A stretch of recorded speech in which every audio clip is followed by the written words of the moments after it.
اللہ من الشیطان الرجیم بسم اللہ الرحمن الرحیم۔ عزیز طالبات، جیسا کہ آپ جانتی ہیں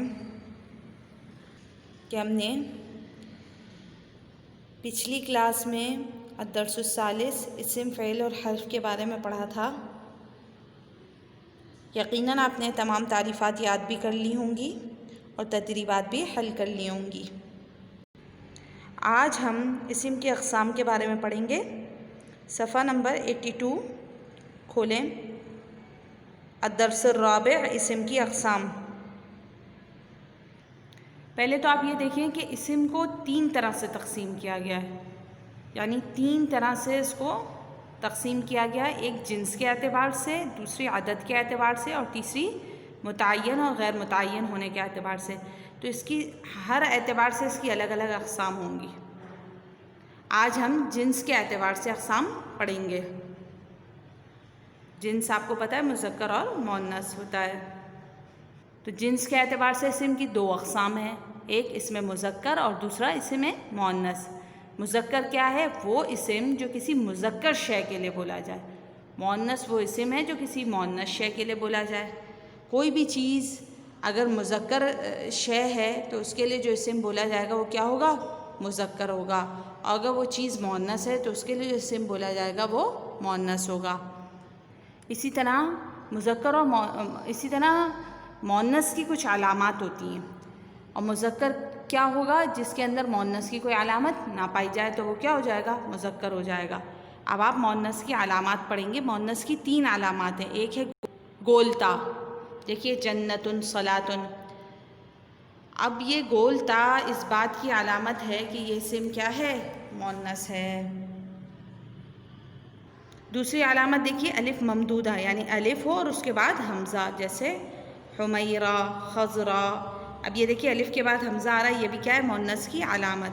تیسرا ہے الف مقصورہ، یعنی یا اور اس کے اوپر کھڑا زبر، جیسے صغرا، کبرا۔ اب یہ آخر میں گولتا نہیں آ رہی، اس کی یہ علامت آ رہی ہے۔ تو مؤنث کی کل کتنی علامتیں ہو گئی؟ 3۔ ایک ہو گئی گولتا، دوسری الف ممدودہ، تیسری الف مقصورہ۔ یہ تینوں علامتیں جس اسم میں بھی پائی جائیں گی وہ کیا ہوگا؟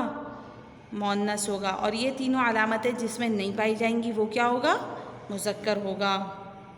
تو اب آپ جنس کے اعتبار سے مؤنث 2 قسم کا ہو گیا، مذکر اور مؤنث۔ تو مذکر میں کوئی مؤنث کی علامت نہیں پائی جا رہی ہوگی تو مذکر، اور اگر مؤنث ہوگا تو اس میں یہ 3 علامات ہوں گی۔ لیکن کچھ ہوتے ہیں مؤنث حقیقی۔ مؤنث حقیقی کسے کہتے ہیں؟ مؤنث حقیقی وہ اسم ہے جس کے مقابلے میں کوئی مذکر ہو۔ جیسے آپ دیکھیں ابن، باپ کو کہتے ہیں، اس کے مقابلے میں آپ کو پتہ ہے اس کی ضد کیا آتی ہے؟ امن، ماں۔ اب امن میں آپ دیکھیے گولتا بھی نہیں ہے، الف مقصورہ بھی نہیں ہے، الف ممدودہ بھی نہیں ہے، لیکن یہ کیا کہلاتا ہے؟ مذکر نہیں بلکہ مؤنث ہی کہلاتا ہے نا۔ کیوں؟ اس لیے کہ یہ حقیقت میں کیا ہے؟ مؤنث ہے۔ اور وہ جو علامات والا مؤنث ہوگا وہ کون سا ہوگا؟ مؤنث قیاسی۔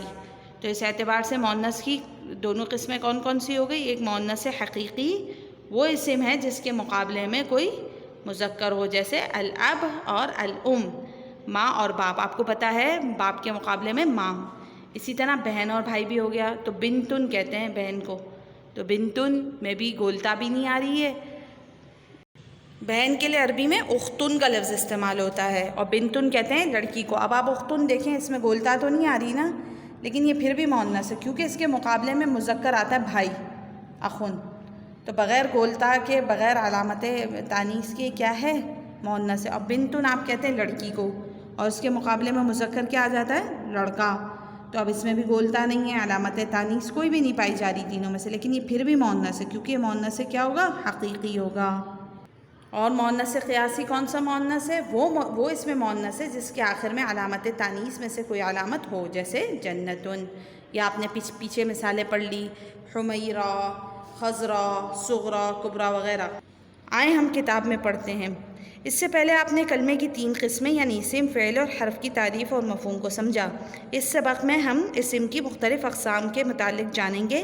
اسم کو 3 طرح سے تقسیم کیا جاتا ہے۔ نمبر 1 جنس کے اعتبار سے، نمبر 2 عدد کے اعتبار سے، نمبر 3 متعین اور غیر متعین ہونے کے اعتبار سے۔